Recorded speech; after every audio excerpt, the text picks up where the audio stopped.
Buenas noches, dicen. ¿Cómo están? Buenas noches, señores estudiantes. Bienvenidos al desarrollo de las actividades correspondientes a este día.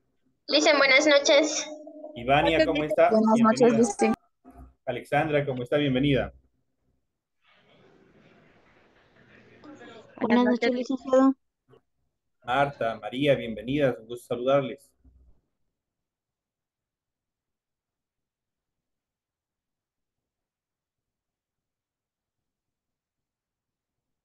Licenciado, buenas noches.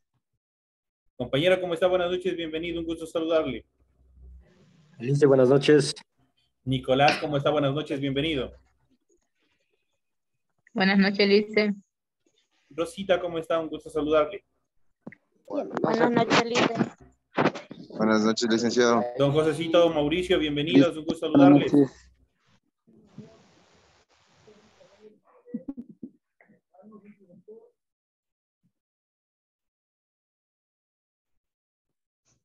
Buenas noches, Lice. Rosito, ¿cómo está? Bienvenido. Un gusto saludarle. Bienvenida.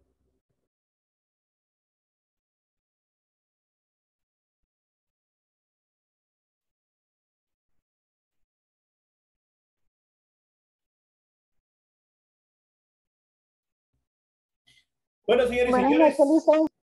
Leti, bienvenida, un gusto saludarle. Bienvenidos a todos, un gusto tenerles en el desarrollo de la presente clase. Bienvenidos a cada uno de ustedes.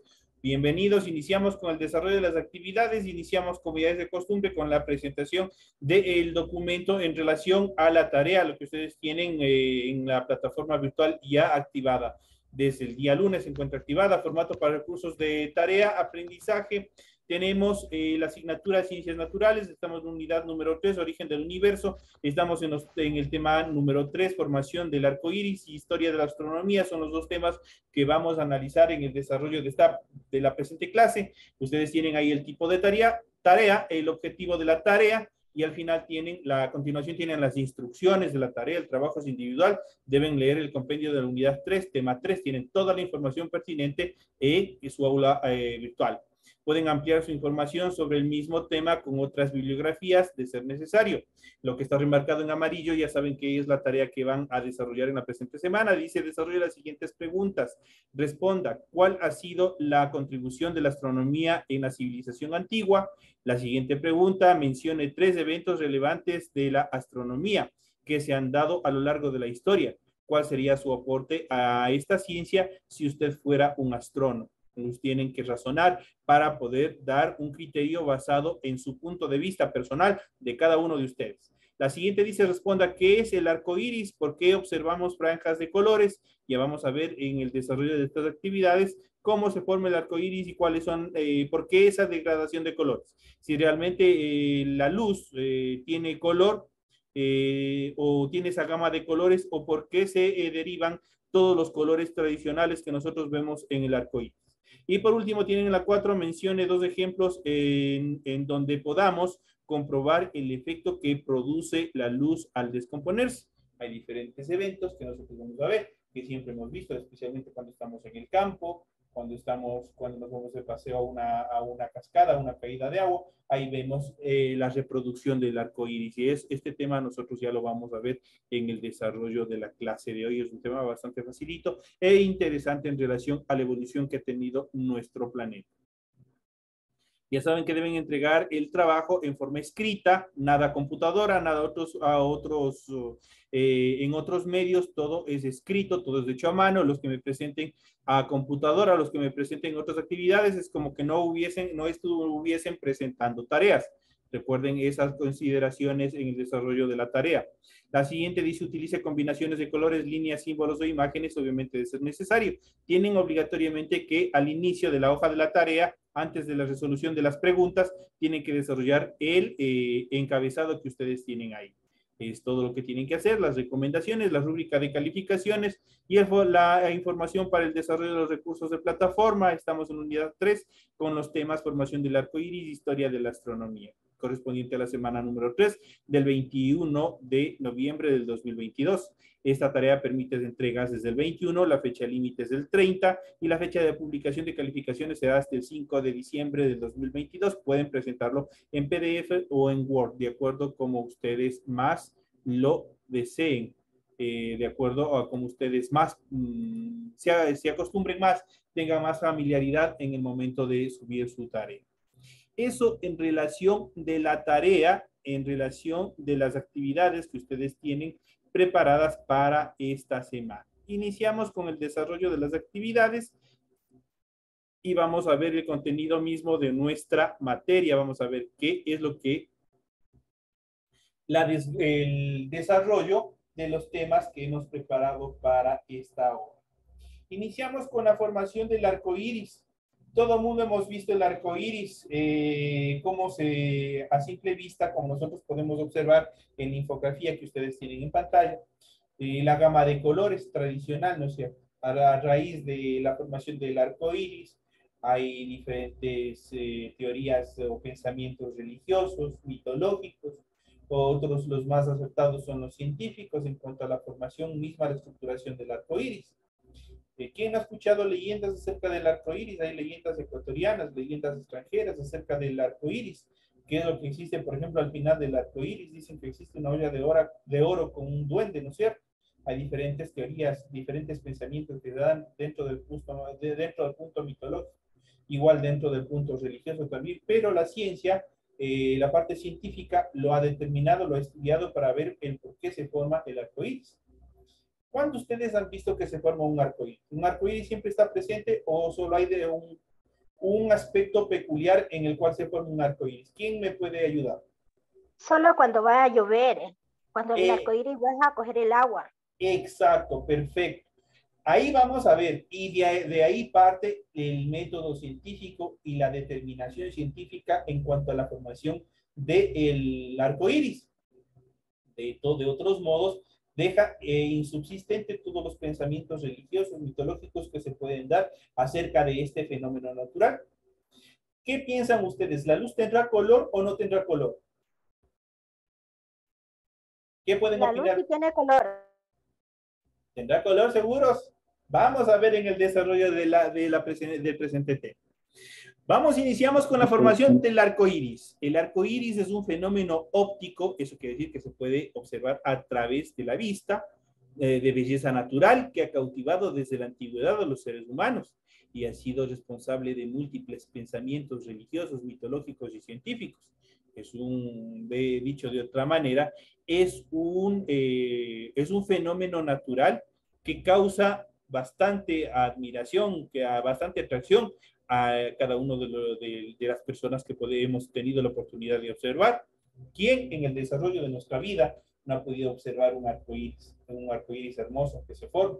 Vamos a ver si realmente es un arco iris, cuál es su forma original. También es otra característica, otra de las determinaciones o de las cualidades del arco iris que vamos a revisar esta noche, que vamos a ir analizando. Vamos a ver si solamente es un arco o qué forma es la definitiva y qué es lo que nosotros podemos observar.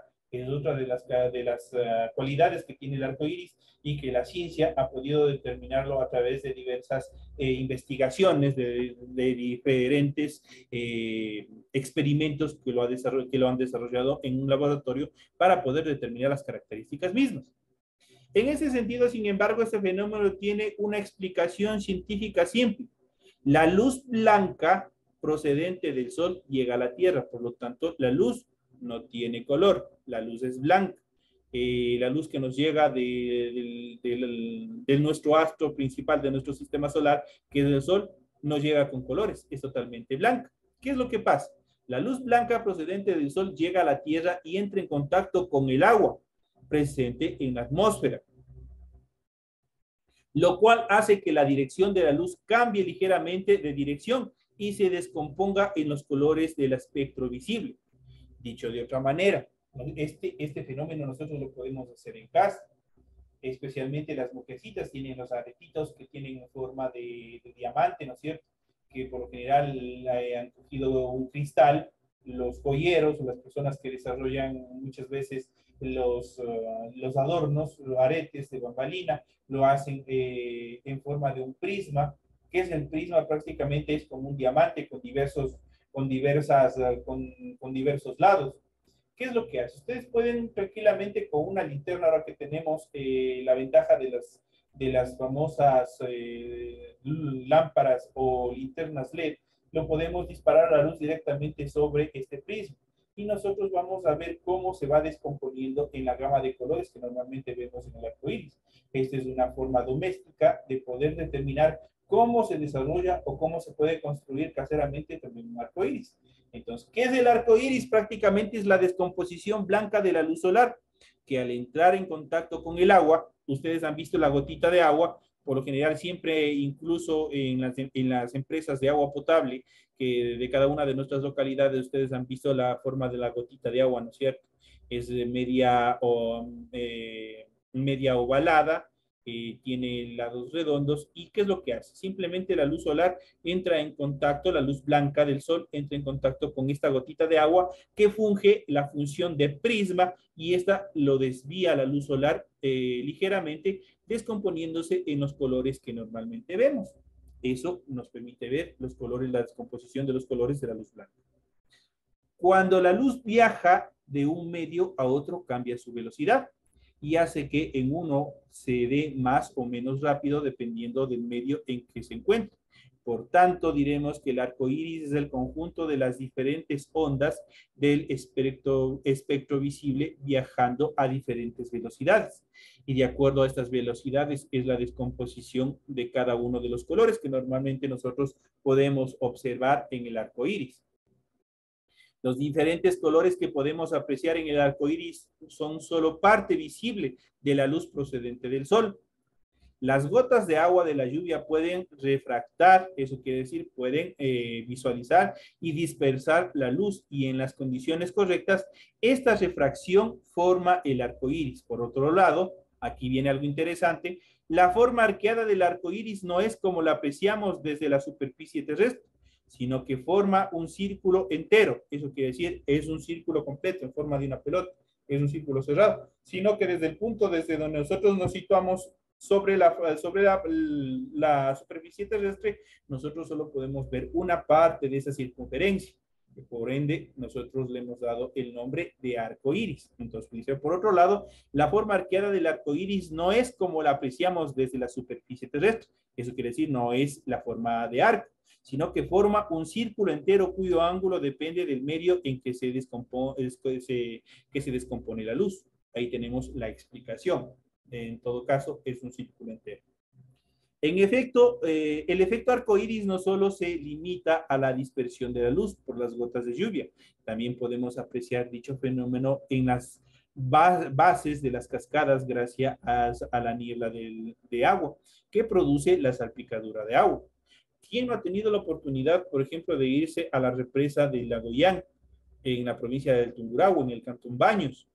Ahí nosotros, cuando está funcionando la represa de Lagoyán, nosotros podemos observar en la caída libre del agua, prácticamente por efecto de la velocidad y el impacto que esto genera, la fuerza del agua, el agua se descompone y prácticamente viene un poco a gasificarse, se hace pequeñas gotas, los cuales al ingresar con la luz solar, nosotros vemos, se puede observar en muchas ocasiones en la base de las cascadas un pequeño arco iris. Ahí nosotros podemos ver cómo se forma. No solamente podemos ver en las producto de las nubes, producto en nuestra atmósfera cuando se encuentra en proceso de condensación. Como dijo la compañera, cuando va a llover, solo ahí se forma. También podemos verlos en otras actividades, y esto podemos ver, como lo podemos mencionar aquí, el arco iris no solo se limita a la dispersión de la luz por gotas de la lluvia, también podemos apreciar dicho fenómeno en bases de las cascadas gracias a la niebla de agua que produce la salpicadura de agua,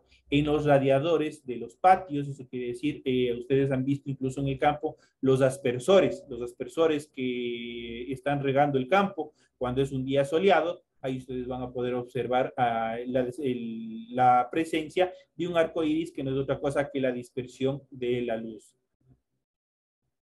Y en el laboratorio lo comprobamos mediante un prisma de cristal, lo que les dije, en casa de pronto tenemos un cristal en forma de diamante, Por lo general las mujercitas tienen aretes, tienen de pequeños cristales en forma de diamantes. A través de este cristal, al proyectar una luz blanca, se va a descomponer en todos los colores que normalmente nosotros podemos observar en el arco iris. Finalmente podemos decir que la luz, cuando viaja por diferentes medios, tiene diferentes comportamientos que van desde la reflexión, la refracción y la dispersión, y que el color de los objetos depende de la luz que reflejen. Así, cuando vemos un cuerpo rojo es porque absorbe los demás colores y refleja el rojo. Ahí existe una pequeña explicación en cuanto a la degradación de los colores.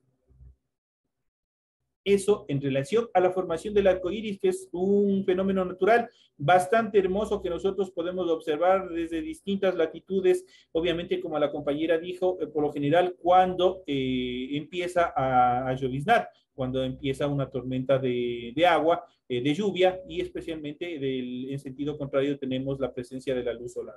Ahí nosotros podemos ver en todo su esplendor la descomposición de la luz solar, formando este famoso arco iris, que es una de las bellezas naturales que podemos observar, uno de los fenómenos naturales que podemos observar a simple vista. Para el estudio de todos estos fenómenos y los demás cuerpos celestes que nosotros hemos venido analizando y hemos venido viendo en el transcurso de las clases anteriores, y existe una ciencia, existe una disciplina, y en este caso es la astronomía. Vamos a ver una pequeña semblanza en cuanto a la historia de la astronomía. Vamos a ver un poco más dónde se originó la astronomía, en qué etapa de la humanidad, cuál es la importancia, desde cuando el hombre empieza a formar las primeras civilizaciones. Justamente empieza también esta curiosidad por todos los fenómenos, por todas las cosas que empiezan a suceder, no solamente dentro de nuestro planeta, dentro del hábitat, sino también lo que viene desde afuera, el movimiento de la luna, el movimiento del sol. Habíamos visto en la clase anterior los dos fenómenos que se dan a partir tanto del sol y de la luna, que son los famosos eclipses, ¿no es cierto? El eclipse del sol, el eclipse de luna, cuál era la posición, y una serie de cosas más que hemos visto anteriormente. Todos estos estudios, para que nosotros podamos tener esta base teórica, existe una disciplina que se ha encargado del estudio de todos estos fenómenos que se vienen desarrollando periódicamente. Vamos a ver la historia de la astronomía. La astronomía es tan antigua que se podía afirmar que nace con la misma humanidad, debido a los innumerables hallazgos que se ha llegado a la conclusión de que esta ciencia se ha manifestado en las diferentes culturas humanas desde su época inicial, desde su formación. Desde las antiguas civilizaciones como los egipcios y babilonios, que habíamos visto prácticamente Babilonia, los sumerios son una de las primeras culturas, uno de los primeros imperios que se formaron, y desde ahí inicia todos estos procesos de investigación de todos los fenómenos que se dan en nuestro planeta. La astronomía fue empleada con fines calendáricos en su primera etapa. Eso quiere decir para la elaboración del calendario para la agricultura y el tiempo. Y obviamente para los predictivos dentro de la astrología. La astrología también hasta la actualidad. Natalie, le voy a sacar de clases. Recuerden, y yo tengo activado un identificador aquí de las personas que me puedan utilizar los diferentes implementos. No creo que usted quiera salir de clases, Natalie, que sea la primera y la última vez. Por esta vez yo le voy a perdonar. Disculpe, licenciado, no me di cuenta. La próxima le saco de clases, y eso no solamente va para usted, sino va para todos. Así que mucho cuidado. Entonces, como les había diciendo, la astronomía nace en una de las primeras civilizaciones, como eran los sumerios, dentro de ellos los egipcios y los babilonios. Ellos emplearon la astronomía justamente para determinar, para estructurar el calendario agrícola y también determinar el tiempo y las predicciones a través de la astrología. La astrología tenemos hasta la actualidad, está funcional, pese a que no está considerada como una ciencia, también determina determinadas actividades relacionadas a los astros y los cuerpos celestes. También en el continente americano las civilizaciones utilizaron la astronomía para elaborar sus calendarios. Un ejemplo es el calendario andino, el calendario azteca que habíamos visto anteriormente en evolución, especialmente en ciencias sociales, y me imagino que ya se ha ido analizando y se ha ido viendo todos estos temas. No obstante, el desarrollo de la astronomía como ciencia de las posiciones, movimientos, constituciones, historias y destinos de los cuerpos celestes se inició en la antigua Grecia. Grecia fue uno de los estados, de los imperios, que obviamente se perfeccionó todo este proceso de la astronomía. Y de ahí en adelante, los nuevos estudios y observaciones del firmamento han logrado un avance significativo hasta la actualidad con las exploraciones espaciales. ¿Quién no sabe todos los viajes, especialmente de las grandes potencias que han desarrollado a otros planetas, que están desarrollando los viajes a la Luna, están siempre explorando el espacio para ver qué hay más allá de nuestro planeta, qué hay más allá en relación a los cuerpos celestes? Entonces siempre están explorando el espacio. El uso de instrumentos cada vez más sofisticados dio a los científicos el brío para la verificación de las leyes terrestres en el universo y de esta manera generalizarlas a nivel cósmico. Muchos de los procesos físicos y químicos que se producen en la Tierra han podido ser estudiados gracias a las observaciones astronómicas. Aquí tenemos una línea de tiempo en relación a la evolución que ha tenido la astronomía desde sus inicios. Iniciamos en esta línea de tiempo desde el año 2800 antes de Cristo y terminamos en el año 1990 después de Cristo. Iniciamos en el año 2800 antes de Cristo con los Stoneheads, que son la superposición, la construcción. Esto hicieron los primeros pobladores, las primeras poblaciones, las primeras agrupaciones de personas construyeron estas piedras superpuestas mediante las cuales ellos podían predecir desde cuando desde cuando aparece el sol en la mañana hasta cuando se oculta en la tarde, determinando las etapas del día. Posteriormente, en el año 1479, tenemos la piedra del sol, calendario azteca, y es una evolución bastante considerable dentro del calendario azteca. Ese fue uno de los más precisos, incluso de los europeos. Hacia el año 1543, Nicolás Copérnico ideó la teoría de la helicocéntrica. Prácticamente es una especie, una idea ya de nuestro sistema solar. Ahí ya se fue ideando cómo estaba conformado nuestro sistema solar. En 1609, Galileo Galilei inventó el telescopio refractor, el primer telescopio, el telescopio más básico, pero para la época fue un adelanto bastante científico, bastante importante, y que fue la base primordial para el desarrollo de los siguientes telescopios ya obviamente apegados al desarrollo tecnológico. Isaac Newton inventó el telescopio helicoidal, un telescopio mucho más avanzado hasta el año 1666. En el año 1687, Isaac Newton formuló las leyes de la gravitación universal. Ustedes habrán escuchado la frase o la determinación científica prácticamente a través de esto. Todo lo que sube debe de bajar. Ahí está la ley de la gravitación, la ley de la gravedad. En 1906, Albert Einstein aportó la idea de la relatividad, eso quiere decir de la atracción que tienen cada uno de los planetas. Y obviamente por esa situación, nosotros el momento que saltamos, nosotros no flotamos, por ejemplo, como en la Luna, sino tenemos en relación a la teoría de la relatividad, sobre nuestros cuerpos ejerce una atracción, una fuerza que nos atrae hacia el centro de nuestro planeta. En 1937 se desarrolla el radiotelescopio de River, prácticamente ya un telescopio bastante, mucho más sofisticado a los anteriores, que permiten observar planetas que se encuentran mucho más lejanos o cuerpos celestes mucho más lejanos que los telescopios inventados por Isaac Newton y por Galileo Galilei. En 1969 el hombre llega a la Luna.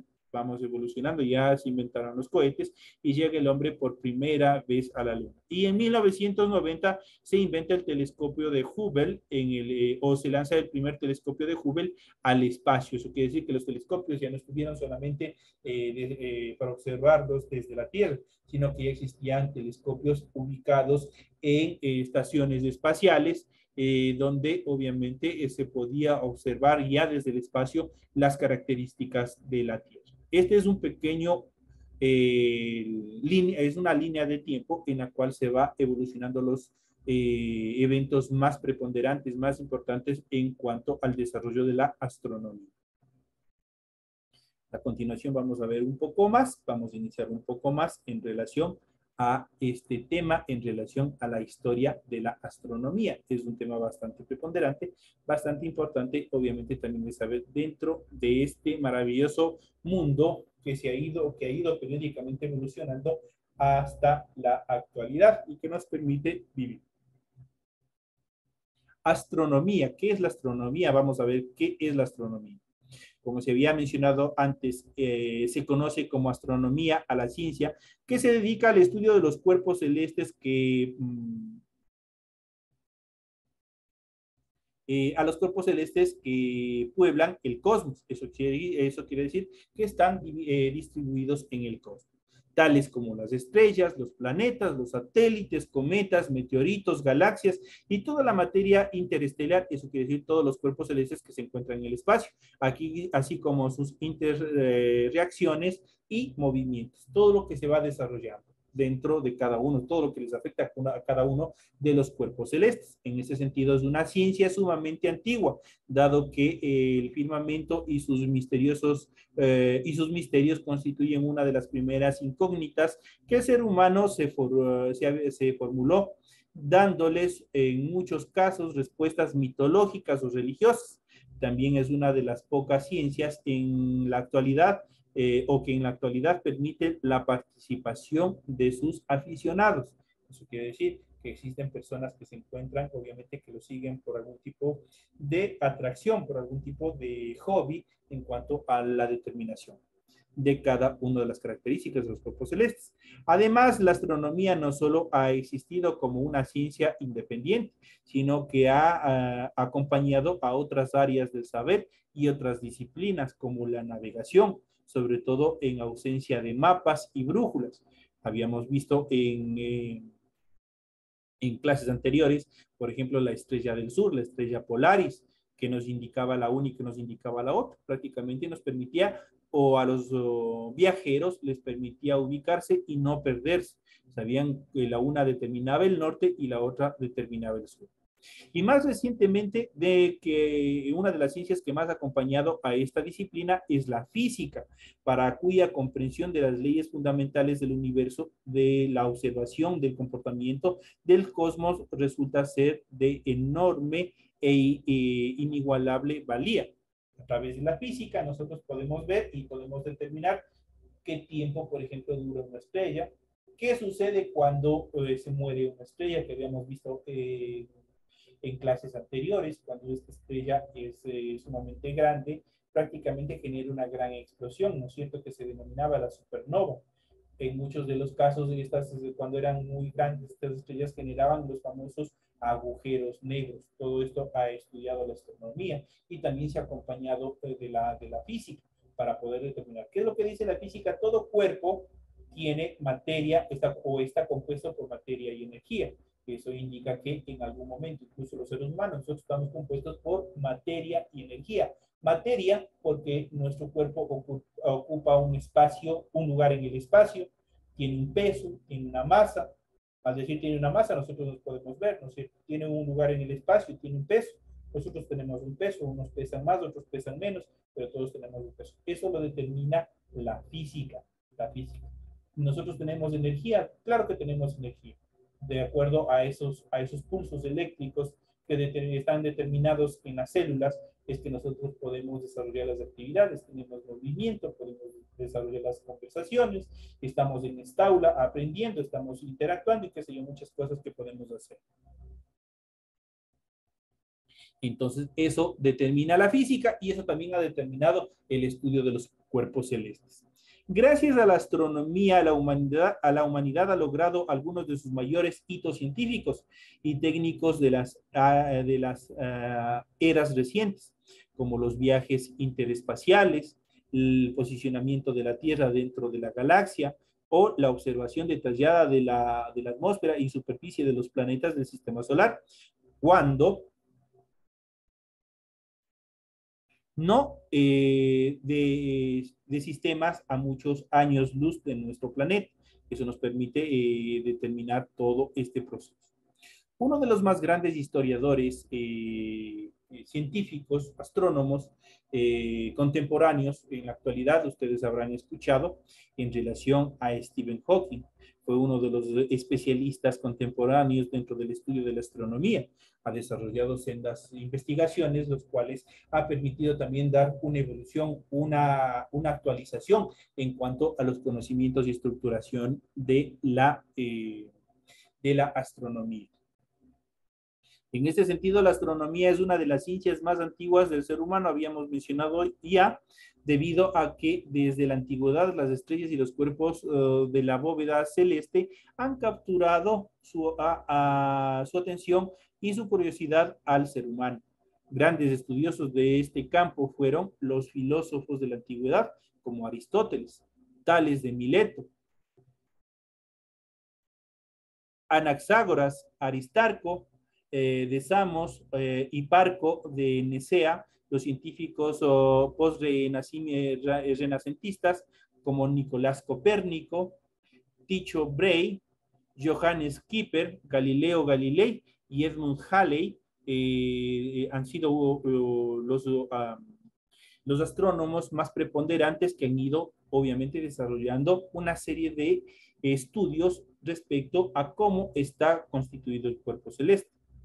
O especialistas contemporáneos, como lo habíamos mencionado anteriormente, como Stephen Hawking, quien en la actualidad obviamente desarrolló una serie de estructuraciones, de estudios que actualizaron todos los conocimientos relacionados a los cuerpos celestes.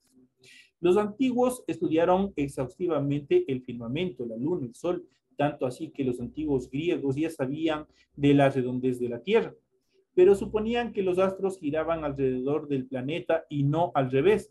Esto no era, obviamente no era verdad. Había determinadas cosas en las cuales ellos también estaban errados.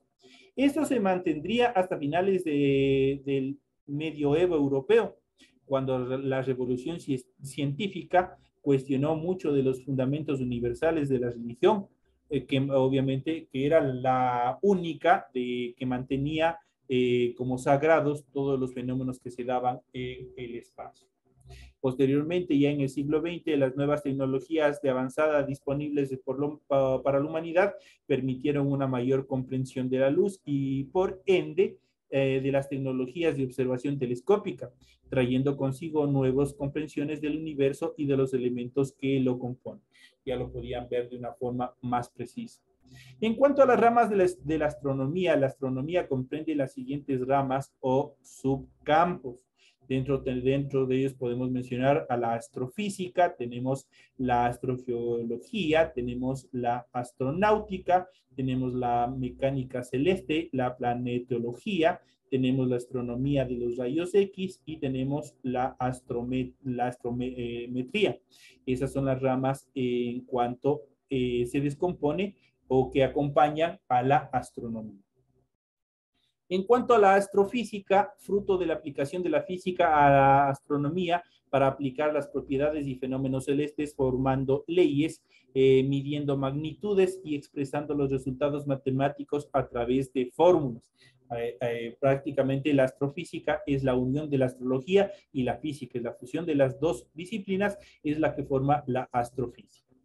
En cuanto a la astrogeología, conocida como exogeología o geología planetaria, se trata de la aplicación de los conocimientos obtenidos durante excavaciones y observaciones telúricas en el planeta Tierra, a otros cuerpos celestes cuya composición puede conocerse de lejos o incluso, como es el caso de la Luna y Marte, a través del envío de sondas recolectoras de muestras rocosas. Prácticamente van analizando toda la estructura de la superficie de cada uno de los planetas, de los diferentes fenómenos que se van dando en él.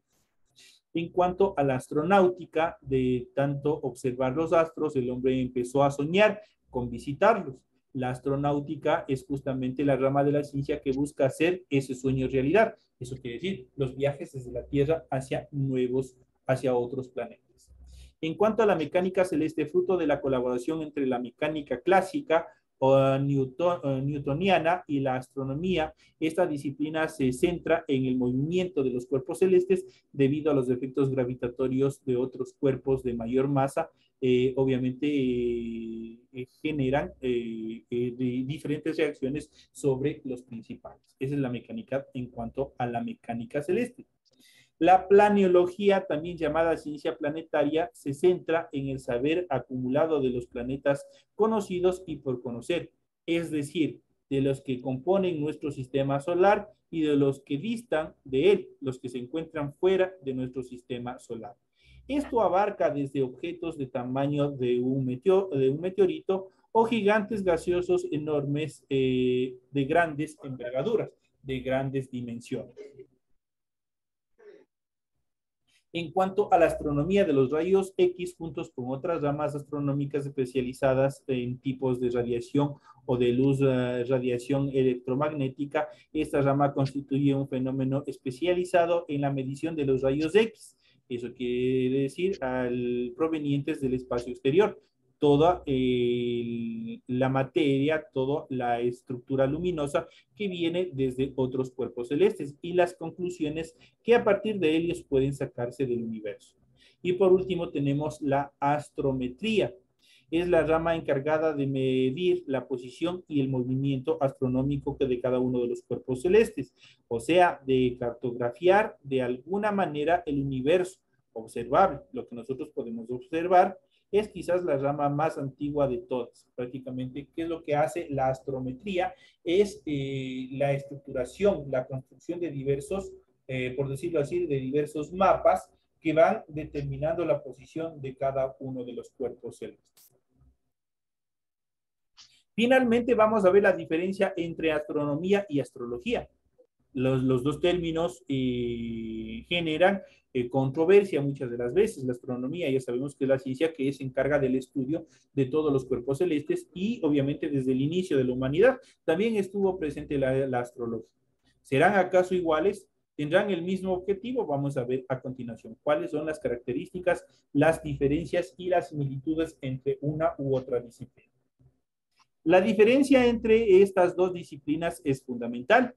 Cuando hablamos de astronomía nos referimos a una ciencia que emplea lógicamente el método científico. Eso quiere decir que todas las actividades, los fenómenos que se van dando en el espacio tienen que ser comprobados a través de la investigación para llevar a cabo sus mediciones y comprobaciones que pueden ser refutadas y se basa en experimentos analizables y en teorías que con sustento matemático, es decir, con el apoyo de otras disciplinas. Mientras que la astrología, en cambio, es una ciencia ocultista o pseudociencia. Eso quiere decir que no está categorizada dentro de la ciencia. Es decir, una doctrina interpretativa de la realidad que no posee bases científicos alguno, ni responde a otros campos del saber fáctico comprobable, sino que se sostiene en base a sus propias y exclusivas reglas de juego. Si la astronomía es el entendimiento científico del cosmos, la astrología es la aplicación de fenómenos terrestres mediante figuras trazadas arbitrariamente en las estrellas. Eso quiere decir que es algo imaginario que no es comprobable. Ahí tenemos la diferencia entre la astronomía y también entre la astrología. La astrología prácticamente, ustedes verán, la astrología se ha desarrollado a través de predicciones, a través de diferentes segmentos que el hombre ha inventado justamente para tratar de adivinar qué es lo que puede suceder en el futuro, mientras que la astronomía no. La astronomía aplica mediciones científicas, aplica el método científico referido a la investigación. Esos son los temas que nosotros hemos tratado y hemos desarrollado en la presente clase. Ustedes tienen toda la información pertinente. De esta manera estamos llegando ya a la parte final. Nos vemos en la siguiente clase. Que les vaya súper bien. Gracias, Licen. Muchas gracias, licenciado.